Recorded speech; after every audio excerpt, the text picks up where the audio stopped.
Bismillahirrahmanirrahim. Alhamdulillahirabbil alamin. Wa bihi nasta'inuhu ala umurid dunya waddin. Wassalatu wassalamu ala asyrafil anbiya'i wal mursalin wa ala alihi wa ashabihi ajma'in. Wa ba'du fa uhayyikum jami'an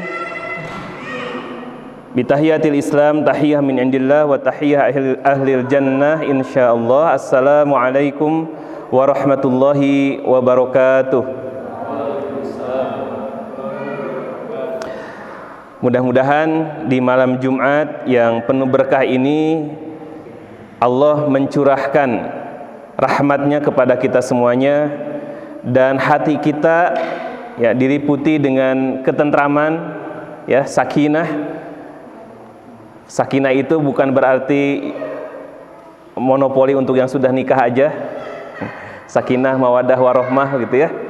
Orang yang hadir dalam kajian seperti ini pun akan mendapatkan sakinah, ya, ketentraman hati, ketenangan jiwa dari segala permasalahan yang kita hadapi. Insya Allah dalam majelis ini Allah akan melimpahkan ketenangan hati. Oleh karenanya, untuk memperoleh ketenangan hati itu kita harus menghadirkan jasad, fisik, dan hati kita, gitu ya.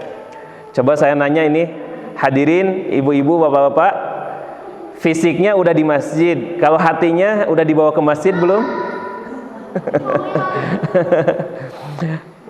Ruhnya udah dibawa ke masjid belum? Pikirannya sudah ada di masjid belum? Belum. Oleh karenanya, hayu kita hadirkan fisik kita dan juga pikiran, hati, dan ruh kita berada di masjid. Supaya apa? Sakinah itu kita rasakan, ya. Karena ada yang jasadnya di masjid tapi pikirannya ada di kamar. Aduh, kayaknya enak nih jam segini rebahan gitu kan. Otomatis pikirannya akan bercabang, ya. Hati, fisiknya di sini, hatinya di mana. Maka insya Allah setiap langkah kita, ya, dan juga setiap pengorbanan kita hadir dalam majelis ini mudah-mudahan mendapatkan kebaikan, ya, dan menjadi investasi amal soleh kita. Amin ya rabbal alamin. Dan ini genap pertemuan ke sebulan, ya, sebulan. Alhamdulillah setelah kajian pertama di launching Jumanji ini, alhamdulillah mudah-mudahan kajian ini istiqomah, ya. Kita semua bisa melawan segala penyakit, ya, penyakit malas terutama ya, penyakit malas untuk menghadiri majelis ilmu. Hadirin rahimakumullah, bahwa majelis-majelis seperti ini kita perlukan. Kenapa? Ya, karena Allah Subhanahu wa ta'ala sendiri memberikan petunjuk kepada kita semuanya. Allah berfirman, a'udzubillahi minasyaitonirrajim, bismillahirrahmanirrahim, fadzakir fa inna dzikra tanfa'ul mu'minin. Maka berilah peringatan. Peringatan di sini bukan ditujukan kepada peringatan orang yang bukan muslim, tapi peringatan di sini untuk siapa?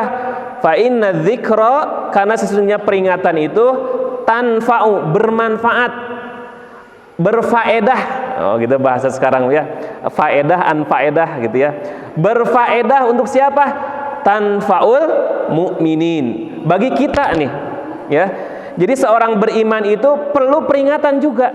Ya, jadi dakwah itu sebenarnya bukan berbicara mengenai mengajak orang lain, orang di luar sana, tetapi bagaimana juga mengingatkan kembali, mengingatkan ulang, ya, kemudian menasihati terus-menerus kepada orang-orang yang beriman, ya.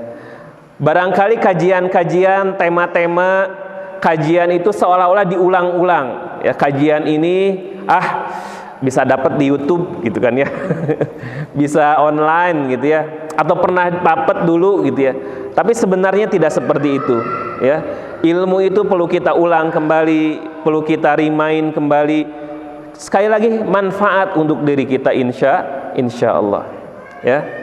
Maka mudah-mudahan majelis kajian mengaji malam Jumat ini menjadi sarana itu, kebermanfaatan kita bersama insyaallah.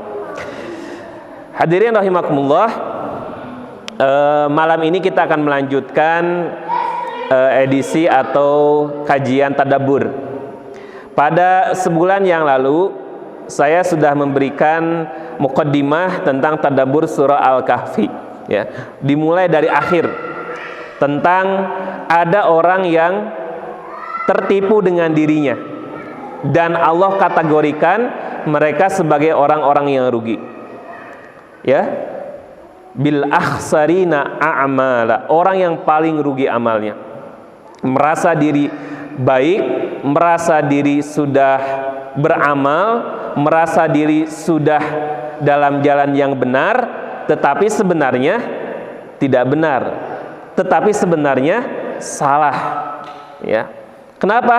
Dia tertipu oleh hawa nafsu dan dia tergoda oleh bisikan syaitan dan dia terlena dengan ilusi dunia, gitu kan ya. Qul hal nunabbi'ukum bil akhsarina a'mala alladzina dhalla sa'yuhum fil hayatid dunya wa hum yahsabuna annahum yuhsinuna sun'a, gitu ya. Nah, secara saya sudah menjelaskan tadabbur surah Al-Kahfi ini begitu penting untuk kita terus ulang lagi gitu ya. Kenapa? Karena dunia ini begitu banyak tipuannya, fatamorganya begitu luar biasa, ya. Hiasannya begitu melenakan kita, ya. Zinatal laha, ya. Dunia ini penuh dengan perhiasan, ya, perhiasan keindahan dunianya, ya, alamnya, kemudian kecantikan penghuninya, ya. Tidak sedikit laki-laki terpesona dengan kecantikan lawan jenis akhwat, akhwat pun terpesona dengan kecakapan, gitu ya. Itu adalah zina, sebuah perhiasan. Tapi ingat, perhiasan itu bukan untuk menjadikan kita lalai dari misi hakikat kita, ya, yaitu untuk beribadah. Maka hadirin rahimakumullah, jamaah Masjid Lembah Quran Cihanjuang yang saya rahmati, kita akan masuk kepada bab berikutnya dalam tadabbur ini, ya. Malam ini, ya, kita akan sama-sama untuk mengkaji tentang sababun nuzul dan juga fadilah surah Al-Kahfi, ya. Sebelum masuk kepada tadabbur kisah, kita akan mengetahui dulu sababun nuzul. Mungkin yang ada mushafnya antum bisa melihat kembali, ya, surah ke-18.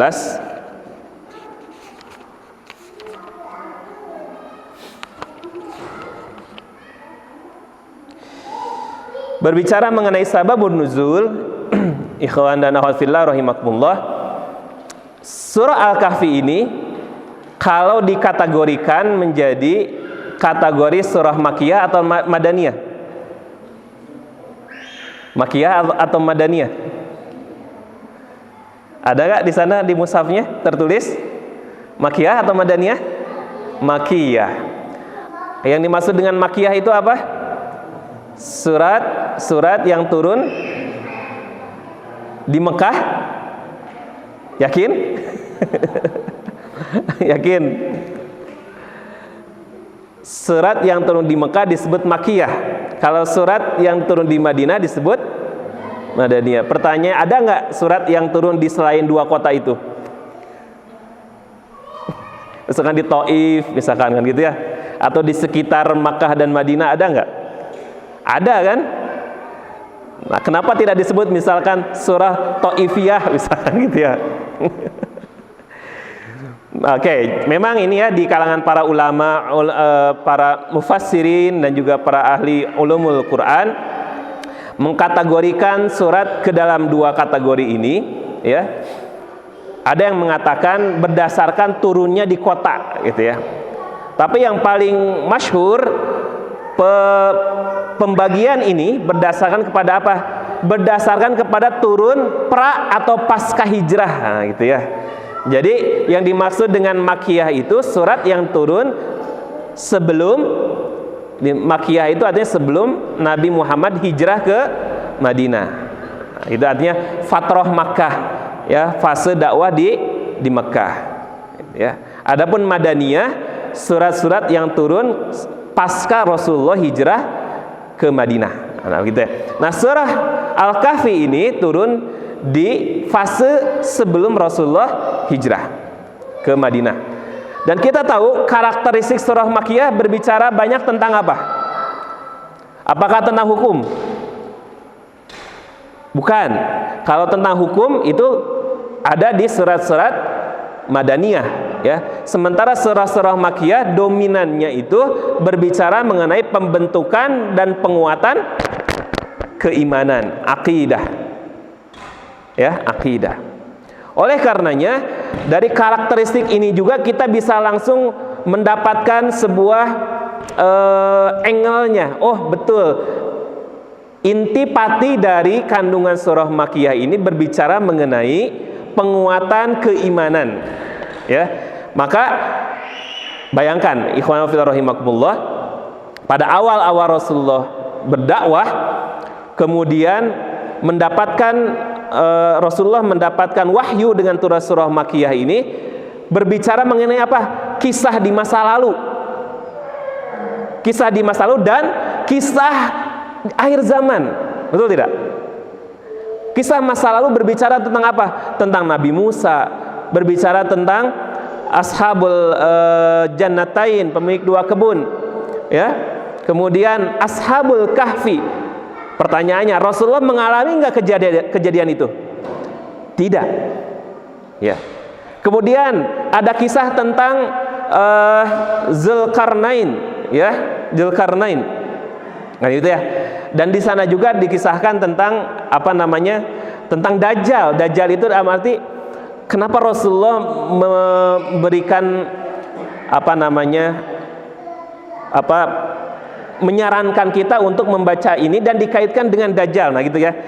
Ternyata ada rahasianya di dalam surah Al-Kahfi ini, gitu ya. Jadi ikhwan fillah rahimakumullah, itu ya. Jadi kita angle-nya bisa dapat gitu ya dari mengambil dari ulumul Quran itu tentang pengkategorian surah Al-Kahfi ini ke dalam surah Makkiyah. Nah, berbicara mengenai sababun nuzul, apa sababun nuzul? Sebab turunnya ayat ataupun surat, gitu ya. Kalau hadis disebutnya asbabul wurud, gitu ya. Kalau ashabul wurud itu hadis, ayat Quran itu atau surat Quran asbabun nuzul.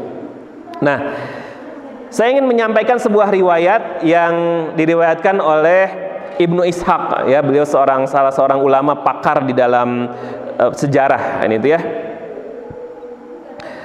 Jadi ikhwan fillah rahimakumullah, pada tahun keempat hijrah, pada tahun 4 kenabian, ketika dakwah Rasulullah makin diterima oleh masyarakat Makkah dan mulai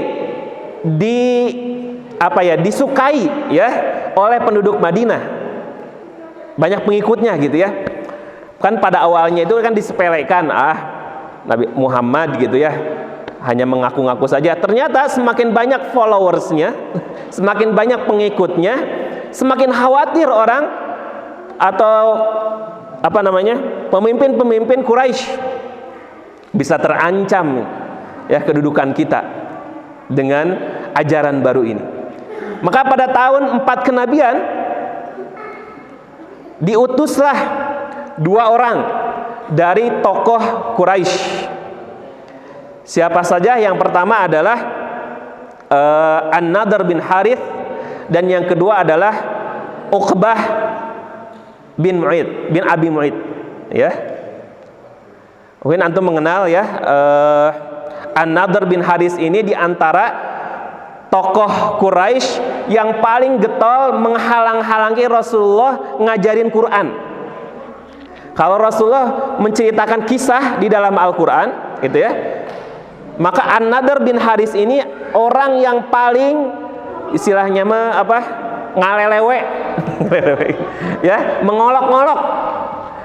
Jadi ketika Rasulullah misalnya bercerita tentang Nabi Musa, bercerita tentang kisah-kisah Nabi pada zaman dahulu, maka An-Nadr bin Haris ini orang yang suka, ya itu, mengolok-ngolok. Dia pun bercerita tentang zaman-zaman Persia dan zaman-zaman sebelumnya. Tujuannya apa? Untuk menandingi, gitu ya. Ya, menandingi Nabi Muhammad. Ternyata kata An-Nadr bin Haris itu, apa yang diceritakan oleh Muhammad sama dengan yang diceritakan oleh saya. Itu adalah asatirul awwalin, kisah-kisah pada zaman dahulu. Sehingga ada satu ayat khusus, beberapa ayat yang berkenaan dengan An-Nadr bin Haris ini, di antaranya surah Al-Qalam, di dalam surah Nun. Apa ayatnya itu?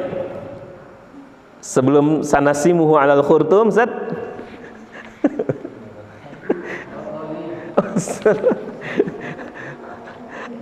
Apa ada itu? Coba, sebelum sanasimuhu alal khurtum, sebelumnya apa? Coba boleh dibuka Qurannya, ya.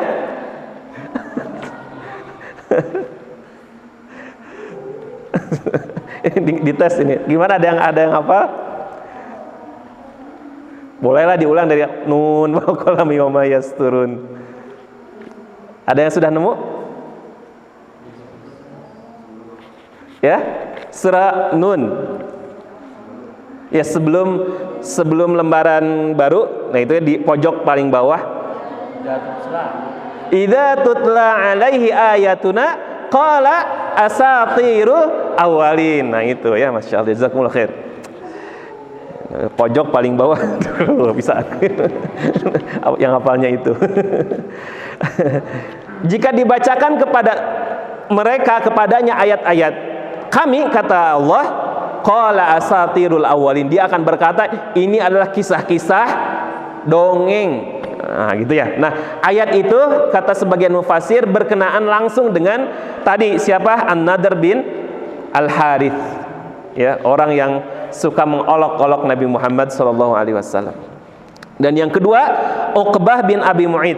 Ya, Uqbah bin Abi Mu'id di antara tokoh Quraisy yang sama memperlihatkan permusuhan, dan ada satu ketika dia pun hampir mendapatkan hidayah, tapi pada akhirnya dia kemudian lebih memilih persahabatan dengan orang-orang musyrikin. Ya, antum mungkin tahu kisah Rasulullah ketika sujud ditaburi apa? Kotoran unta, sehingga Rasulullah tidak, ketika sujud ya, tidak berdiri, tidak bangun dari sujudnya kecuali setelah kotoran itu dibersihkan oleh siapa?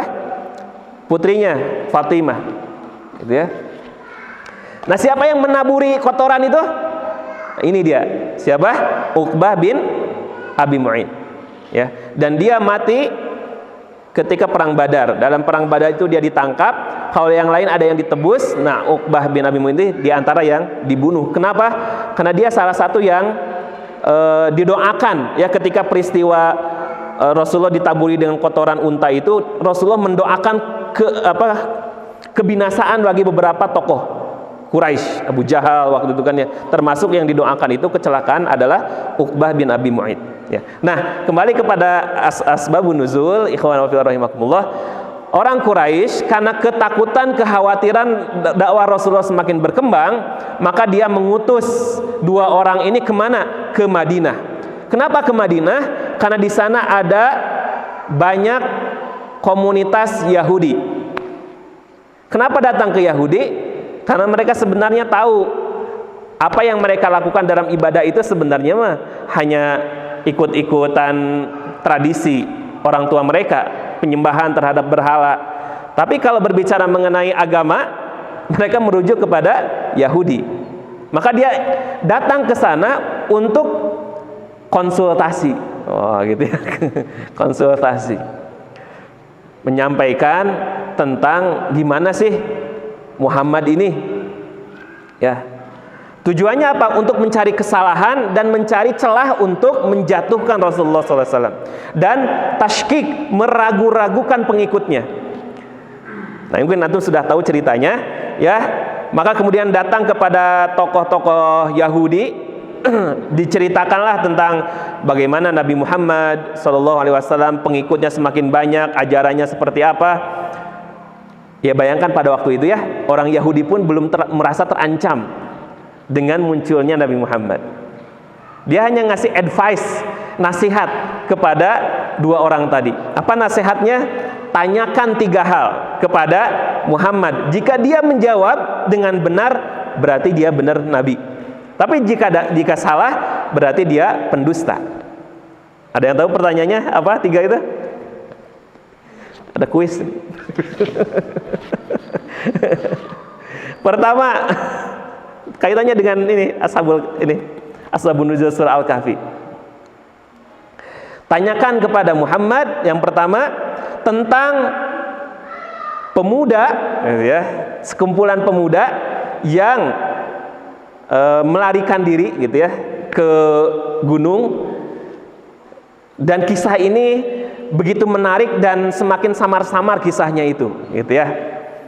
Jadi cerita tentang Ashabul Kahfi ini cerita yang viral dari zaman ke zaman, terkenal, gitu ya. Tapi karena waktunya semakin lama, gitu ya, sehingga semakin bias ceritanya, maka ditanyakanlah, kalau benar Muhammad itu adalah Nabi, maka dia bisa jawab. Kenapa? Akan dibimbing oleh wahyu. Bayangkan ikhwan wa fillah rahimakumullah, Nabi Muhammad itu orang yang ummi, tidak belajar secara khusus tentang baca tulis, ya. Kan yang namanya kisah-kisah itu dari bacaan, kan gitu ya. Rasulullah tidak secara khusus belajar. Infonya dari mana gitu ya tentang Ashabul Kahfi ini? Nah, itu kan ya. Info yang validnya dari mana? Yang kedua, tanyakan kepada Muhammad, ya, sebagai nasihat dari Yahudi kepada utusan musyrikin ini. Apa yang kedua? Tanyakan tentang seorang pengembara, disebutnya itu ya, atau penguasa yang telah melakukan perjalanan hatta ilal maghrib wal masyriq, ke ujung barat dan ujung timur. Itu ya. Ini kayak kuis gitu ya, pertanyaan atau jebakan sebenarnya, pertanyaan jebakan gitu. Dan yang dimaksud adalah siapa? Zulkarnain.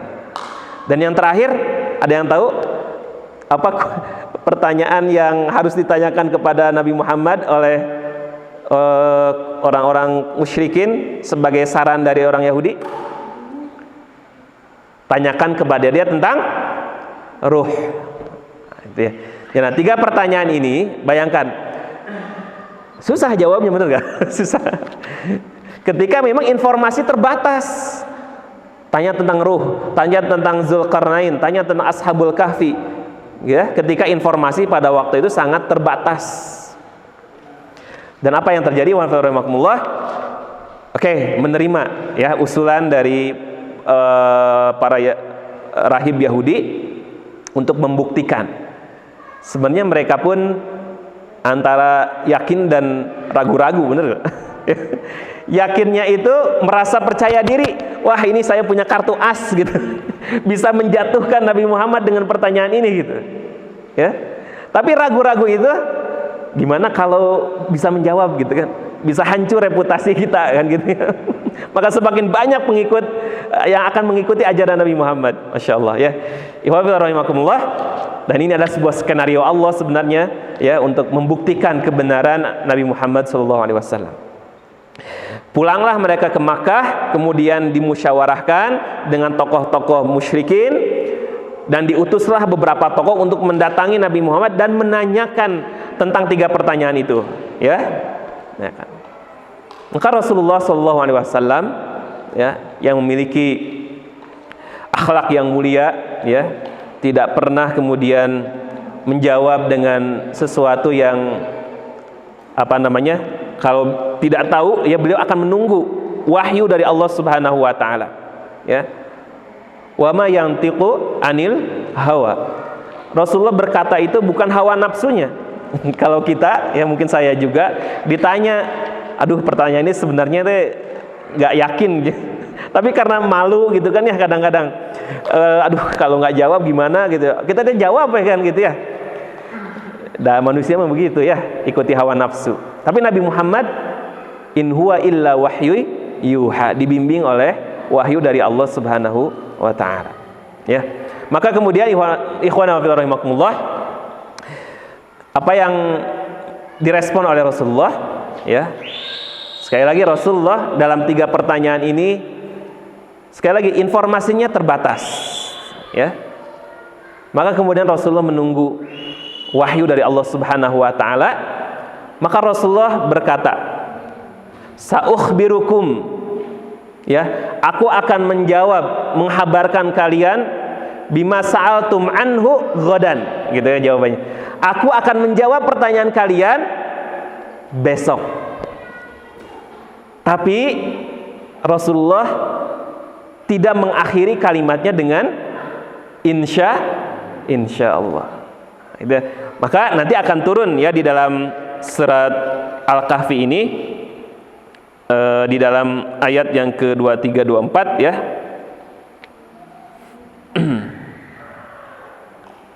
Ya 24, itu teguran langsung kepada Nabi Muhammad. Kalau kita menjanjikan sesuatu, wala taqulanna li syai'in, ya, jangan kau mengatakan sesuatu itu besok saya akan jawab gitu ya, nanti akan saya jawab, kecuali illa ayyasha Allah, kecuali janji itu ya harus diakhiri dengan kalimat insya Allah. Nah, itu adab seorang muslim, ya. Janjinya seorang muslim itu tidak lepas dari menyerahkan dan menyandarkan sepenuhnya kepada Allah. Yakin kita bisa, yakin besok bisa ketemuan, gitu ya. Tapi ingat, semua dalam kerangka kudrah dari Allah Subhanahu wa taala. Bisa jadi besok kita sakit, bisa jadi besok ada halangan, bisa jadi besok kita terlupa, kan gitu ya. Maka adab seorang muslim senantiasa kemudian mengucapkan insya Allah, ya. Nah, ketika Rasulullah mengucapkan sa'ukhbirukum bima sa'altum anhu ghadan, maka kemudian orang-orang perwakilan musyrikin pulang dan besoknya datang. Bayangkan, wahyu belum turun. Ditanya lagi, besoknya datang lagi, besoknya datang lagi. Sampai hari ke-15 disebutkan ada 14 malam, wahyu belum turun juga. Ya. Ada yang dalam riwayat itu sebulan wahyu belum turun juga. Kebayang nggak sama antum? Betapa risaunya Nabi Muhammad SAW. Ya. Risau tentunya. Pertama, beliau menjanjikan jawaban. Yang kedua, bertanya-tanya apakah Allah marah kepada saya, kan gitu ya. Risau kan gitu ya. Maka ikhwan wa fillah rahimakumullah, ini adalah dalam rangka tarbiyah dari Allah Subhanahu wa taala kepada Nabi Muhammad. Ya, pendidikan langsung dari Allah kepada Nabi Muhammad sallallahu alaihi wasallam. Maka kemudian Jibril datang kepada Nabi Muhammad dan turunlah ayat yang ke-24 tadi, ya, menegur secara langsung, wala taqulanna li syai'in inni fa'ilun dzalika ghadan illa ayyasha Allah. Maka Rasulullah mengulang jawabannya itu, sa'ukhbirukum bima sa'altum anhu ghadan insyaallah, ya. Dan dalam proses menunggu itu, bayangkan orang-orang Quraisy menemukan celah untuk menjatuhkan Nabi Muhammad. Oh, ternyata Muhammad itu bukan nabi. Masa pertanyaan begini saja nggak bisa jawab, gitu ya. Kemudian menjadi tasykik, ya, diragu-ragukan pengikut Nabi Muhammad, ya, para sahabat radhiyallahu anhum. Ya mungkin bagi yang baru, ya mungkin menjadi sebuah keraguan-raguan. Tapi alhamdulillah para sahabat masih banyak yang bertahan, ya, dalam kondisi seperti itu. Kalau kita kayaknya gimana ya? Dengar cerita viral aja yang belum tentu kesohihannya, kita langsung percaya kadang-kadang gitu ya. Nah, ikhwan wa fillah rahimakumullah. Nah, kemudian setelah mengucapkan itu, insya Allah baru kemudian besoknya datang lagi, dan Rasulullah dan malaikat Jibril datang kepada Nabi Muhammad SAW bersama, dalam sebuah riwayat disebutkan bersama 70.000 malaikat, ya. Ini kata para ulama menyebutkan salah satu keutamaan surah Al-Kahfi itu diturunkannya itu dalam kondisi seperti itu, dan Jibril dibersamai gitu ya, ditemani dengan banyak malaikat, masya Allah, ya, menjawab pertanyaan 3 tadi. Pertama, pertanyaan tentang Ashabul Kahfi dijawab langsung di awal-awal surah Al-Kahfi kan, berapa orang di sana, kemudian berapa lama tidurnya disebutkan di sana secara detail. Kemudian Dzulqarnain pada akhir surah Al-Kahfi, ya, itu pun dijawab secara detail, ya, perjalanannya kemana gitu ya, bertemu dengan siapa, namanya siapa, kan gitu ya, dijelaskan. Sementara pertanyaan tentang ruh tidak di surah Al-Kahfi, adanya di surah Al-Isra. Yas'alunaka 'anir ruh qulir ruhu min amri rabbi wa ma utitum minal ilmi illa qalila, gitu ya. Tapi masih ada kaitan pertanyaan tentang ruh itu dengan peristiwa Nabi Musa, bahwa tentang ruh itu ilmunya di Allah sepenuhnya, dan Allah tidak menurunkan ilmu kepada kita illa qalila, kecuali sedikit.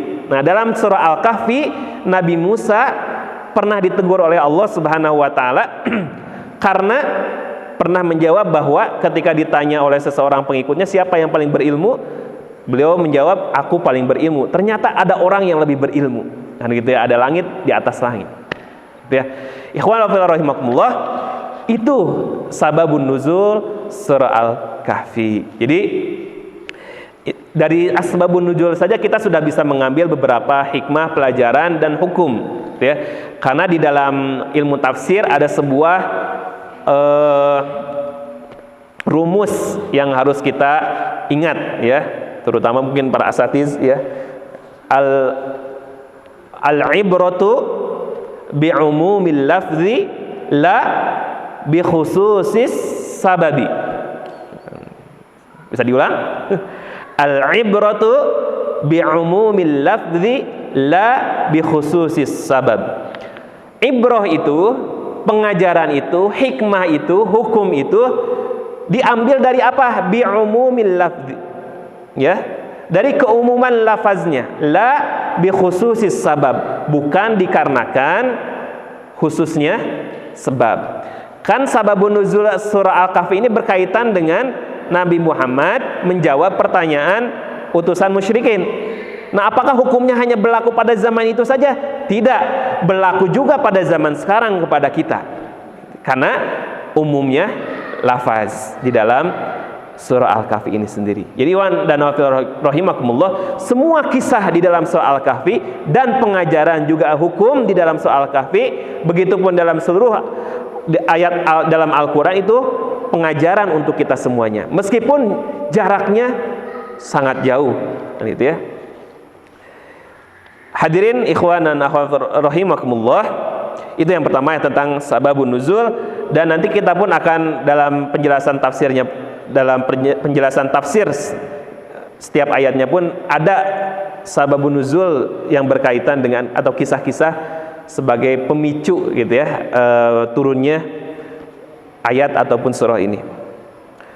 Ikhwan dan akhwat rahimakumullah, kemudian yang terakhir tadi, ya, terkait dengan pengajaran, ya, pengajaran dari kisah yang kita bisa ambil dari asbabun nuzul ini, bagaimana kita harus senantiasa menjadi orang yang tawadu, gitu ya, tawadu dalam segala hal, terutama dalam ilmu.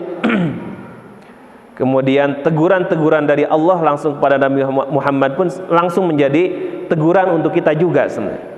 Mungkin kita pernah merasa jumawa, ya, mungkin kita pernah merasa ego, merasa terlalu yakin, terlalu pede dengan kemampuan diri kita, sehingga kita lupa ya, kemampuan kudrah itu hanya Allah yang memiliki. Oleh karenanya sandarkan sepenuhnya kepada Allah Subhanahu wa taala. Insyaallah ya, insyaallah senantiasa begitulah seorang muslim. Baik, seterusnya ini yang kedua. Yang kedua terkait dengan fadilah ya, fadilah surah Al-Kahfi ya. Bisa difahami untuk asbabun nuzul ya, insyaallah. Nah, yang kedua terkait dengan fadilah surah Al-Kahfi. Memang ada ikhtilaf di kalangan ulama terkait dengan beberapa hadis tentang afdoliyah atau fadilah, keutamaan surah Al-Kahfi ini. Ada hadis atau beriwayat yang memang sahih ya, kuat secara periwayatan dan bisa diamalkan. Ada juga yang secara periwayatan itu lemah, gitu ya. Sehingga ini menjadi ikhtilaf dalam amaliyah, dalam pelaksanaan. Misalkan ya, ada yang mengkhususkan bacaan surah Al-Kahfi di malam Jumat, kan gitu ya. Ada juga yang mengatakan jangan mengkhususkan, gitu ya. Kenapa? Karena dalilnya lemah, kan itu. Nah, ini wilayah yang sifatnya itu ikhtilaf ya. Jadi bagi yang mengamalkan ada landasannya, bagi yang merasa mungkin saya tidak ingin mengkhususkan, mungkin merasa bahwa ada beberapa dalil yang lemah. Maka saya ingin menyodorkan beberapa riwayat ya yang sahih terkait dengan keutamaan surah Al-Kahfi. Ada 3 hadis yang ingin saya sampaikan. Yang pertama, Rasulullah sallallahu alaihi wasallam bersabda, "Man hafidha asyra ayatin min awali suratul Kahfi usima minad dajjal." Nah, ini yang sangat terkenal ya, sabda Nabi Muhammad sallallahu alaihi wasallam, barang siapa yang menghafal 10 ayat pertama dari surah Al-Kahfi, maka ia akan terlindung dari fitnah dajjal. Hadis riwayat ini diriwayatkan oleh Sahih Muslim ya, dalam kitab Sahih Muslim ya, antum bisa berujuk dalam Sahih Muslim. Jadi riwayat tentang siapa yang menghafal, ini yang menghafal 10 ayat pertama. Ada juga riwayat yang lain 10 ayat terakhir, itu ya, 10 ayat terakhir. Dalam riwayat yang lain, kalau kita bertemu dengan Dajjal, bacakanlah surah Al-Kahfi. Tapi antum jangan punya imajinasi ingin bertemu Dajjal ya. Wah, saya menghafalkan gitu Dajjal. Jangan berharap. Kita mau ingin jauh sejaman dengan Dajjal, betul nggak? Fitnahnya terlalu besar, ya, fitnahnya terlalu besar. Wallahu alam, apa kita mampu kemudian mempertahankan keimanan kita di zaman fitnah itu? Tidak ada fitnah yang lebih besar menimpa manusia dalam kecuali Dajjal ini yang paling, bahasa Jerman paling rohaka gitu, paling dahsyat gitu ya, paling dahsyat itu fitnah Dajjal. Nauzubillah ya. Kalau begitu nggak usah ngapalin lah Ustaz. Ya ngapalin mah tetap ya, ngapalin mah tetap. Kenapa? Karena fitnah Dajjal itu bertahap kan begitu ya. Fitnah Dajjal itu bertahap. Ujian-ujiannya itu ya. Sekarang pun sudah kelihatan kan, sudah kelihatan. Bagaimana ujian-ujian akhir zaman itu sudah terasa betul. Nah, oleh karena kita harus mengasah ketajaman mata hati dan iman kita, salah satunya dengan mengokohkan pondasi keimanan, menghafal surah Al-Kahfi. Baik, riwayat yang kedua, man qara'a suratul Kahfi yaumal jumu'ati adha'a lahu minan nur ma bainal jumu'atain ya. Rasulullah bersabda, siapa yang membaca surah Al-Kahfi pada hari Jumat, Allah akan menerangi dengannya cahaya di antara 2 Jumat. Nah, ini disebutkannya yaumil Jum'ah, hari Jumat. Oleh karenanya, kalau yang mengkhususkan malam Jumat, memang riwayatnya ada yang menyatakan lemah. Makanya ada yang mengatakan jangan mengkhususkan malamnya, siangnya pun boleh gitu ya. Mau siangnya, mau subuhnya, mau dini harinya gitu ya, mau maghribnya, asarnya boleh. Jadi mengkhususkan malam, sebagian ulama mengatakan sandaran hadisnya kurang kuat. Maka dengan keumuman ataupun dengan riwayat yang tadi menyatakan boleh kita membaca surah Al-Kahfi pada hari Jumat, itu termasuk ke dalam sunnah. Dan terakhir ini dari Al-Bara bin Azib, ya. Oh, ini terkait dengan peristiwa khusus yang terjadi pada waktu dibacakannya surah Al-Kahfi, ya. Saya bacakan terjemahnya. Dari Al-Bara bin Azib, ia berkata, ada seorang sahabat membaca surah Al-Kahfi. Di dekatnya ada seekor kuda yang diikat dengan tali yang panjang. Lalu turun awan yang tebal. Awan itu terus mendekati dan mendekat, sehingga kuda itu pun lari. Keesokan harinya ia datang menemui Nabi SAW dan menceritakannya. Nabi SAW bersabda, itu adalah sakinah, ya, arti asal ketentraman, yang turun karena bacaan Al-Quran. Masya Allah. Antum suka film ini Dragon Ball? Si Goku kan ada awan kinton tuh kan. Kalau saya perlu naik awan kinton, itu fiksi kan ya. Nah, surah Al-Kahfi itu real, terjadi sampai ada awan yang turun. Ada yang mengatakan itu adalah betul-betul awan turun, tapi itu menunjukkan sebuah kiasan tentang ketentraman. Allah menurunkan sakinah kepada jiwa orang yang membacanya, gitu. Masya Allah. Kalau kita membaca Al-Kahfi mungkin nggak kelihatan gitu ya, tapi langsung turun kepada hati kita, insya Allah. Ya, jadi ikhwan fillah rahimakumullah, itu 3 riwayat yang sahih dari sekian banyak riwayat tentang fadilah surah Al-Kahfi. Sepengetahuan saya dari beberapa bacaan, ya, mungkin di antara yang tersahih mungkin 3 ini, ya. Riwayat yang lain saling menguatkan, ya. Artinya kita pun tidak kemudian membid'ahkan orang yang mengkhususkan malam Jumat, tidak, gitu ya. Hanya ada orang yang mengatakan landasan dalilnya tidak kuat, begitu ya. Maka ikhwan dan akhwat fillah rahimakumullah, mudah-mudahan itu tema utama pada malam hari ini, ya, yaitu berbicara mengenai sababun nuzul surah Al-Kahfi. Ada banyak hikmah, pelajaran yang bisa kita ambil. Dan yang kedua, fadilah. Semoga kita semakin semangat untuk menghidupkan malam-malam kita, khususnya pada malam Jumat dan hari Jumat yang istimewa, ya, Sayyidul Ayyam. Salah satunya dengan mendawamkan surah Al-Kahfi. Itu barangkali untuk malam ini. Alhamdulillah, mudah-mudahan kita bisa lanjutkan pada bulan yang akan datang, melanjutkan tadabbur langsung kepada 4 kisah, ya, 4 kisah yang ada di dalam surah Al-Kahfi. Aqulu qouli hadza wa astaghfirullah li wa lakum wal afu minkum. Wassalamu alaikum warahmatullahi wabarakatuh.